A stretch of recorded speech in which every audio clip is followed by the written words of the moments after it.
My name is Hannah Whitmore. I am 38 years old, born and still living in Charleston, South Carolina. I am midwife nurse, mother of two, and for more than a decade I lived as if I had done everything right. I married young, was active in the church, served others with dedication. But that September morning my heart simply stopped. It was supposed to be a surgery to remove a benign cyst on the ovary. Simple, outpatient, I wasn't even nervous. I remembered joking with the anesthetist as she adjusted the mask on my face. "Let me know if I start talking nonsense," she laughed. But then everything disappeared. It wasn't like sleeping. It was like being swallowed by an absence, a silence so absolute it seemed to weigh on me. I couldn't see, hear, or feel my body, but I was still me, and this consciousness floated until something pulled me. Suddenly, I was sucked by an invisible force. I began to fall. It was an endless fall through a space that wasn't space. Darkness, suffocating and dense like mud, surrounded me, and down below, there were sounds, screams, cries, pleas, the endless giving sound.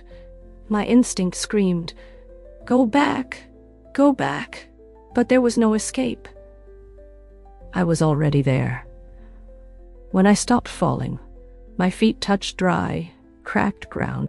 It was dark, but there were red flashes on the horizon, like lightning in a sick sky. A smell of burning and sulfur permeated everything. I couldn't breathe properly.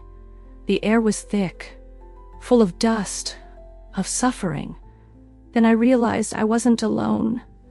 Around me, thousands, millions of women were kneeling, screaming, crying, trapped in holes, chained to memories that repeated like torturous films.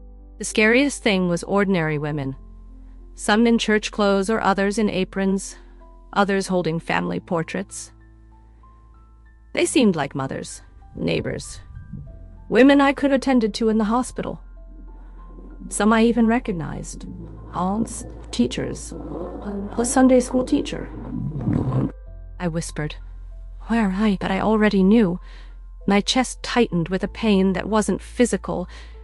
It was as if the soul was being crushed. Hell. I, a good woman, a dedicated mother, was in hell. A shadow approached. It had no defined shape, but its emanations gave way. The pain intensified. I began to cry, to beg. "Why?" I shouted. What did I do to deserve this? What did they do?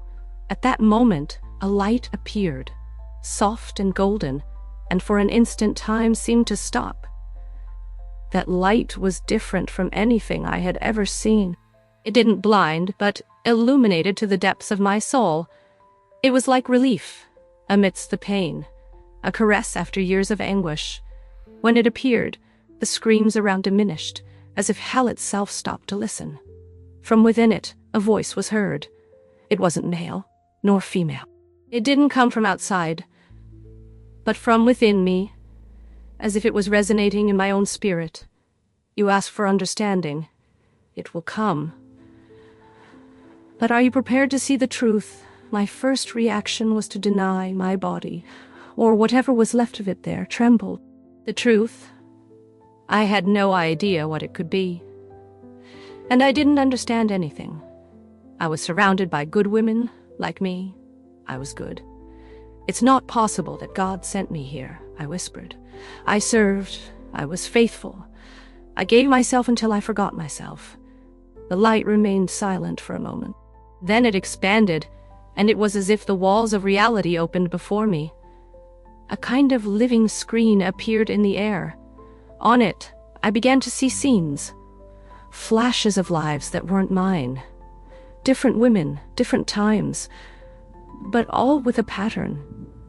Submissive, silent, full of guilt, always nullifying themselves for husbands, churches, children, community.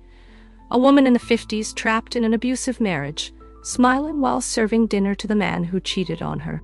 Another, already elderly, cleaning the altar of the church that forbade her to preach. Another still young, who suffocated her dreams for fear of seeming too proud. I recognized these pains. They were familiar. They were mine. These women, they were taught to erase themselves, to forget who they were, to live for others. This is sin. The light intensified, as if embracing me in compassion. The annulment of the sacred self is a betrayal of the spirit that the Creator breathed into each of them. They killed their own essence, believing that this was virtue. I was breathless all my life. I thought denying myself was right, that the more I suffered in silence, the more I would please God. You learned to obey pain, not the light. I fell to my knees, not because I was forced, but because at that moment I felt the weight of something I had never considered. And if being good, the way we were taught, is exactly what distances us from our most divine truth. The voices around began to scream again, but now I heard differently, as if each lament carried an echo of regret for not having lived with authenticity. I looked at the light with a broken heart. If this is true, why didn't anyone tell us? Why did we never hear this in churches? Why didn't I know this before I died? The light began to move as if inviting me to follow. Then come, you haven't seen everything yet. I followed the light, not knowing if I had feet, legs, or even a body. It was like being moved from within, drawn by something that called me by name, even without uttering a word. The darkness gave way, and walls appeared, as if I were entering a kind of corridor, an ancient tunnel made of living stone that pulsed as if it had its own heart. On the walls hung like macabre paintings were masks, hundreds, maybe thousands, of female faces, some smiling, others crying. There were masks of mothers, nuns, wives, missionaries, obedient daughters, all familiar. I touched one of them impulsively. The instant my fingers touched it, I was thrown into a memory that wasn't mine. I saw a woman named Ruth in the 70s. She was in front of the mirror, putting on makeup with trembling hands. Her husband mistreated her, but she smiled at everyone in the church as if she were blessed. When she cried in the bathroom, she asked God for forgiveness for being weak. She believed that suffering was her role. I returned to the tunnel, breathless, taken by a despair I didn't understand. The light approached and spoke inside me. Each of these masks represents a soul who chose to hide their truth to please others. They believe that blind obedience was holiness, but the Creator does not demand the death of identity. He celebrates it. I felt a twinge in my chest. I thought of myself. How many times did I silence my voice to avoid conflicts? How many times did I smile when I just wanted to run away? How many times did I swallow my tears thinking that this made me purer? The light guided me to the end of the corridor where there was a mirror. But it didn't show my reflection. It showed all the versions I was forced to embody to fit in. The perfect wife, the exemplary believer, the tireless mother. None of them were complete. None were true.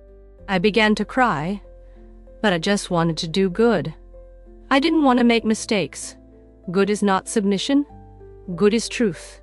And the truth that suffocates becomes a disease of the soul. Then the light showed me something I will never forget. A flame. Small, timid, but bright inside my chest. It was my essence. Who I was before pleasing everyone, before the guilt, before the masks. The flame trembled. It was weak, but still alive. Why did they bring me here? I asked.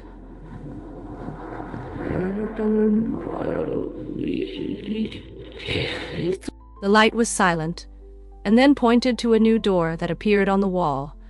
Because you still have a choice. But first, you need to know what happened to them. With my heart racing, I took a step forward. I crossed the door as if diving into an open wound. The space in front of me was vast, circular with twisted columns that seemed made of condensed pain. In the center, there was a kind of well, not of water, but of memories. The edges pulsed like living flesh, and sounds escaped from there, whispers, desperate prayers, muffled screams. The light kept me close, as if enveloping me in an invisible embrace. Where are we? My question came out in a whisper, as if speaking loudly was forbidden there, in the heart of guilt. It was then that they began to appear. One by one, women emerged around the well. Ghosts of themselves. Some had swollen eyes from crying so much. Others stared blankly, as if they had lost any hope of redemption. Some wore period clothes. Others looked modern, but all had something in common. They carried chains, invisible on their wrists, ankles, and throat. The chains on the throat caught my attention. "Why can't they speak?" the light answered. "Because they spent their whole lives silencing their own truth. Now they no longer know how to scream it." A woman approached me. She was about 60 years old, dark-skinned, tired-eyed. When she looked at me, I realized she was trying to say something. Her mouth moved, but no sound came out. I knelt before her, feeling an inexplicable urgency. "Do you want to tell me what happened to you?" She nodded. The light touched the chain on her throat, and for an instant it dissolved. And then I heard. Her name was Dolores. She was Mexican, raised in a Catholic village. And since she was a girl, she was taught that her worth was in serving and obeying. She married a cruel man who isolated her from her family, from her youthful dreams. When she thought of reacting, she heard the priest's voice echoing, "God blesses the submissive woman." Dolores lived and died believing that sacrificing herself was the way to heaven. But she was there. "I did everything right," she whispered. "I was faithful. I endured, all in the name of love." Why did God reject me? The light was clear. The love that demands annulment is a prison, not sacred. The words cut deep. Not only in her, but in me too. It was as if each phrase dismantled an internal structure I didn't even know existed. How many times did I think like Dolores? How many times did I accept the burden of pain as part of the divine plan? More women began to approach. They formed a circle around us. Some tried to scream. Others held crosses, photos of children, wedding rings. Their eyes pleaded for answers. Were all these women deceived? I asked. No. Before we continue, just one request. Please subscribe to our channel. It really helps us keep going. Before continuing, just one request. Subscribe to the channel. This helps us a lot to continue. They were shaped by fear, by control, by structures that used God's name to silence voices that could change the world. Feel anger. For the first time there is feel anger. But that's not fair. How can God allow this? The light shrank, and in its place another presence began to form. Dark, cold, seductive, maybe, because that was never his plan. The presence that emerged was different from the light. It didn't come to embrace. It came to convince. It was like living smoke, snaking between the bodies of the women around, whispering with a voice that sounded both familiar and treacherous. "Do you think you understood something, Hannah?" My name. She knew my name. That gave me goosebumps, completely. I felt my chest tighten, as if it was about to be crushed by an invisible force. "Who are you?" I asked, trying to stay calm. The smoke laughed, a crazy, joyless sound. "I am what has always been behind the scenes. The one who whispers good girl while clipping wings. The one who teaches that sacrificing is better than existing. I am the creator of the chains they themselves asked to wear." The presence approached my face. I didn't see eyes or a mouth, but I felt its essence probing me. These women were not brought here. They came alone. I trembled. "Are you saying they chose this?" "Of course. They chose not to bother. They chose silence over truth. They chose to obey molds instead of the soul. And me, I just offered the frame. The world, the one they call civilized, did the rest. The golden light that had accompanied me until then reappeared, now more intense, as if wanting to protect my spirit. And in that confrontation between light and shadow, something in me awoke. "But you deceived them," I said. "Made it seem like nullifying oneself was the path to salvation." The smoke swirled around me, amused. I didn't need to lie.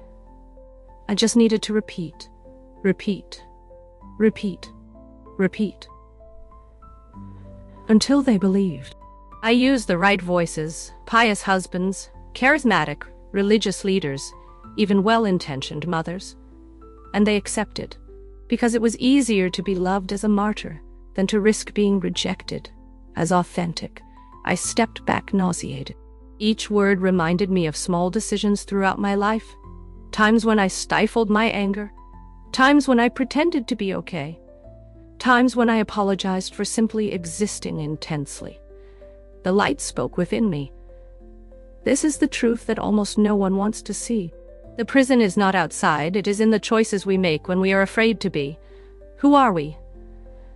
The smoke began to dissipate, but before leaving, it left one last whisper.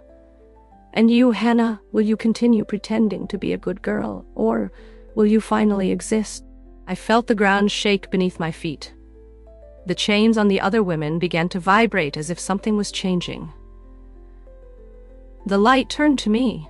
"You still have time, but you need to decide. Decide what?" I asked, scared. "If you will go back and live differently, or if you will stay here, like them." The light enveloped me strongly, as if preparing me for something I still couldn't understand. The ground stopped shaking, and a new door appeared, this time made entirely of mirrors. Each part reflected a different version of me. Smiling at the altar, exhausted in motherhood. Submissive in marriage, silent at work. I didn't know if I wanted to enter, but something inside me knew it was inevitable. This is the last place before the choice. The voice of the light. It was firmer now. Less consoling. More challenging. I crossed the door. On the other side, there were no screams or chains. It was an infinite white field, as if time itself had stopped there. In the center, a mirror larger than anything I had ever seen was not made of glass. It was made of truth. When I approached, what I saw was not my face, it was my story. I saw my childhood, the first time they told me a well-behaved girl doesn't speak loudly. I saw my adolescence when I abandoned the piano, because it was an artist's thing, not a family mother's. I saw my marriage when I swallowed tears after being ignored. For days, I saw the endless shifts taking care of everyone but myself. I saw the times I prayed asking God to take away my desire to be more. And I saw the day I entered that surgery room. Empty outside, but that corroded me inside. I fell to my knees. I did everything to be accepted. I cried. Everything to be seen as good, correct, obedient. And yet I'm here. In hell, the light replied. Hell is not punishment. It's a mirror. It shows what you denied. It shows what you lost. For the first time, I saw the flame inside me begin to grow. The same one the light showed me before. It now flickered strong, alive. And then a door appeared behind me, made of simple wood, with a soft glow around it. The exit. If I go through this door, I go back. Yes, but not as before. What I believed to be right. I looked back. I saw pains. I saw the other women.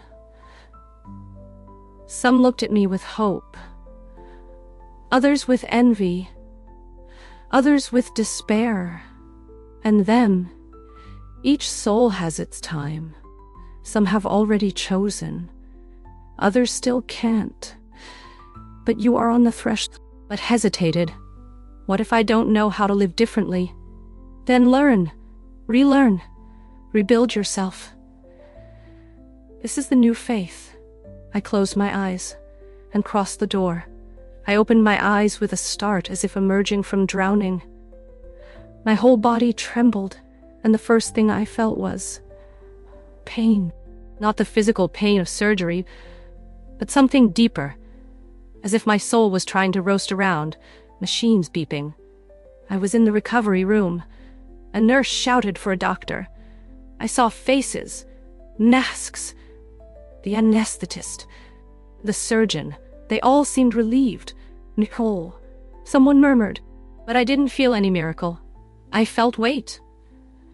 I felt truth. And I felt fear, because I knew I had returned with knowledge and would understand. And worse, that many didn't want to understand. I was transferred to the room hours later. My husband, David, my children. They were happy. They hugged me, said it was close, that they almost lost me. But there was a distance between me and them, a veil that didn't exist before. I looked at them and thought, how much of me have I already sacrificed in the name of this role? On the first night, alone in the room, I cried, not out of gratitude, but out of panic. How would I return to that life? How would I look at everything I built without seeing the chains? I touched my own face as if wanting to confirm that it was still me, but something had changed.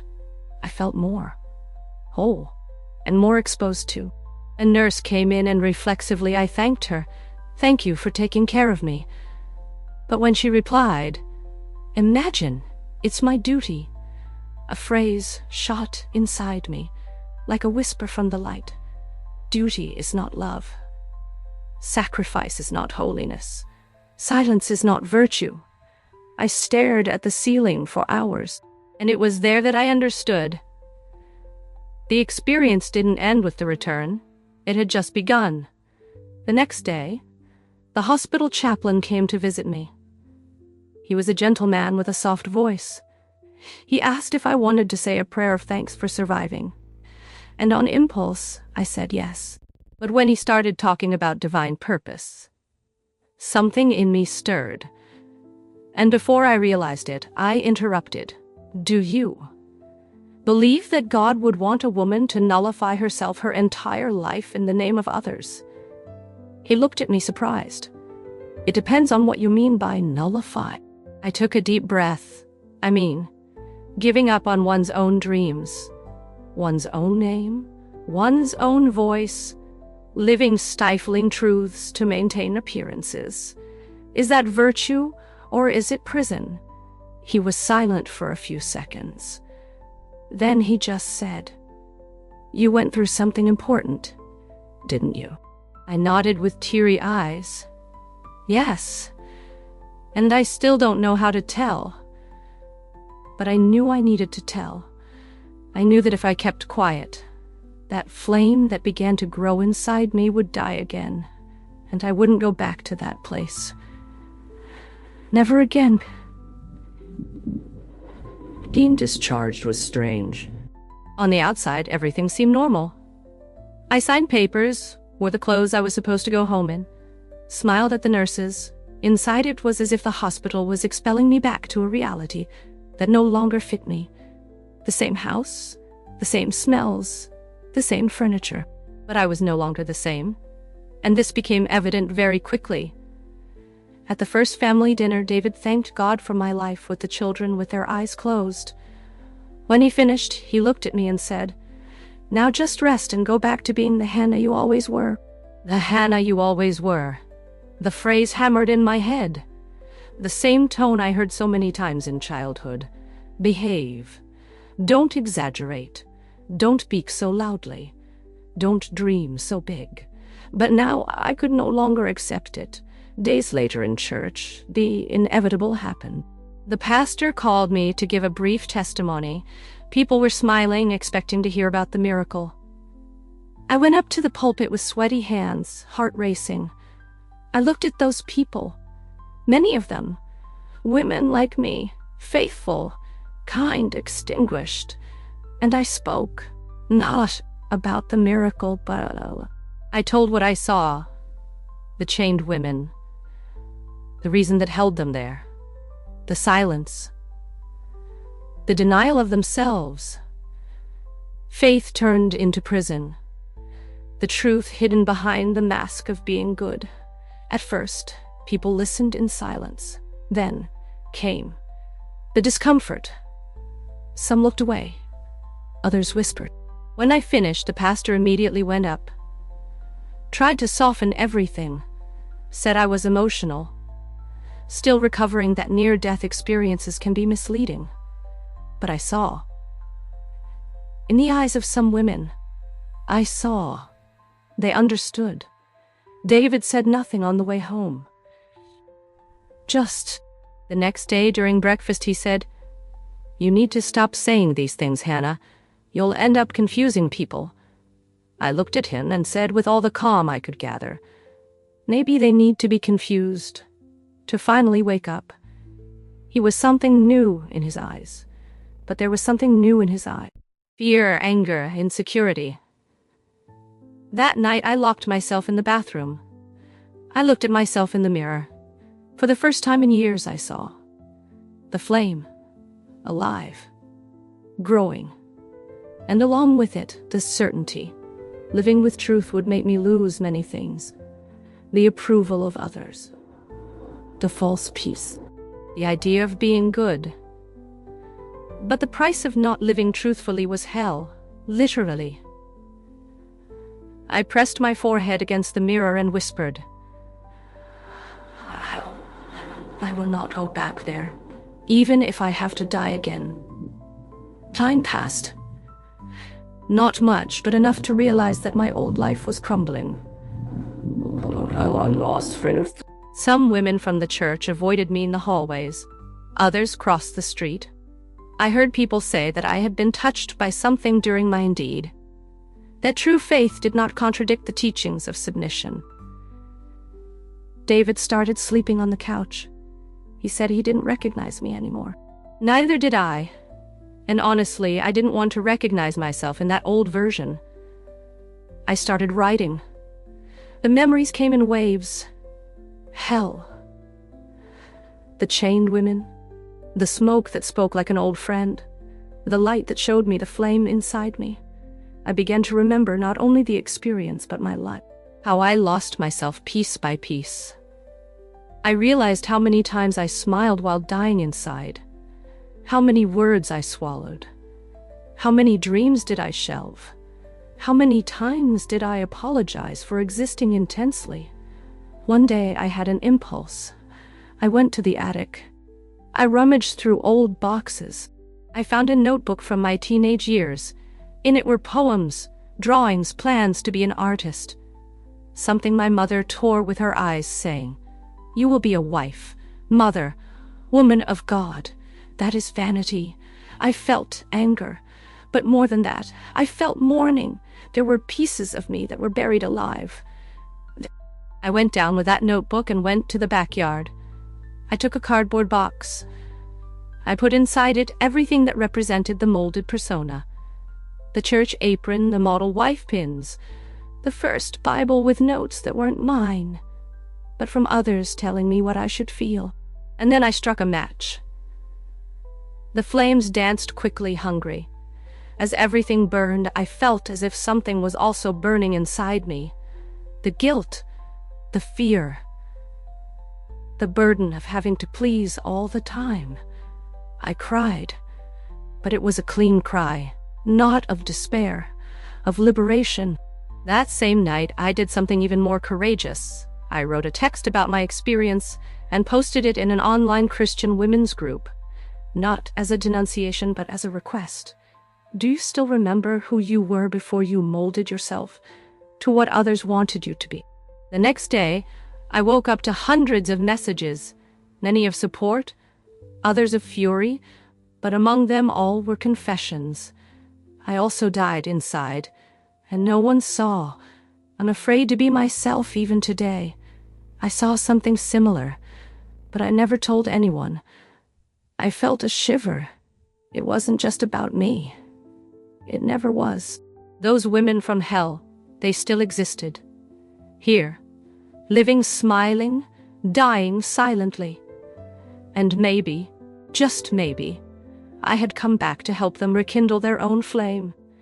Today marks exactly 1 year since the surgery, since the cardiac arrest, since hell, since the reunion with my soul. A lot has changed since then. David and I separated. It was painful but peaceful. as if we both knew deep down that the version of me he loved no longer existed. My children still look at me with doubtful eyes sometimes, trying to understand the mother who came back from that hospital. But little by little, they are getting to know the woman who always existed behind the masks. I went back to work, but on my own terms. I reduced the shifts. I created a listening group for women who carry guilt in silence and wounded spirituality. The name of the group, the voice that came back with me. At first, there were 5 of us. Today, we are almost 300. I don't preach truths. I don't offer ready-made answers, but I tell my story, with all the shadows, with all the light, with all the confusion. I talk about the hell that seemed eternal, and about the presence that told me that submission is not holiness. Some cry. Others remain silent. But many begin to remember the girl who loved to sing and was called noisy. The young woman who wanted to study far away but stayed out of respect for her father. The woman who endured the unbearable thinking that this was love. And the flame begins to reappear in each of them. Sometimes I still dream of that darkness. The smoke comes back trying to whisper again. Be nice. Go back to the usual place. Smile and obey. But now I have an answer. I look inside, and I see the flame lit. I see the broken chains. I see the voice that came back with me. And it says, I won't go back.